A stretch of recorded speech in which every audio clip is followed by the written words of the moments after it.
చిన్నపిల్లలకు చాలా ఎర్లీగా హార్ట్ అటాక్ వస్తున్నాయి, దాని గురించి ఫుడ్డే అనుకుంటున్నారు మీరు? అది ఫుడ్ వల్ల కూడా ఒకటి ఉందండి.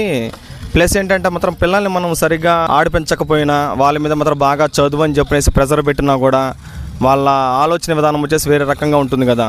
మనం వాళ్ళతో బాగా తిరగాలి. పిల్లల మీద కోపపడ్డంలో తప్పు లేదు, ఎందుకంటే పాత పద్ధతుల మీద పిల్లలు కూడా ఒక మాత్రం కొట్టేవాళ్ళే, కానీ ఒక పద్ధతిగా తెలిసేంతవరకు చెప్తున్నారు. వాళ్ళు చెప్పిన తర్వాత మాత్రం వాళ్ళ పాటికి వాళ్ళు పెరుగుతున్నారు కదా. అప్పుడు ఎవరికి రాని హార్ట్ అటాక్ మాత్రం ఇప్పుడు ఎందుకు వస్తున్నాయంటే ఆ ప్రెషర్ పెట్టడం వల్ల కూడా వస్తుంది కొందరికి. బాగా ఆడుకోవాలి, బాగా తిండి విషయంలో కూడా మాత్రం జాగ్రత్త పడాలండి.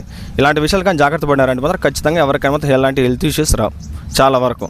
ప్లస్ ఇప్పుడుండే వాళ్ళని అంటే మాత్రం చాలామందికి 45 years 60 years వస్తేనే షుగర్ వస్తున్నాయి. ప్లస్ ఇప్పుడు ఏంటంటే మాత్రం ఇలాంటి ఫుడ్ తినడం వల్ల ఏంటంటే మాత్రం 25 yearsకి 20 yearsకి అంటే చాలా మంది మాత్రం వచ్చేసరికి షుగర్ చెప్పేసి ఈజీగా చూపిస్తుంది. ఫుడ్ అనే విషయంలో చాలా జాగ్రత్త తీసుకుంటే మంచిది. అంతేనండి నాకు తెలిసిన విషయాలు అవి. థ్యాంక్ యూ సో మచ్ అండి.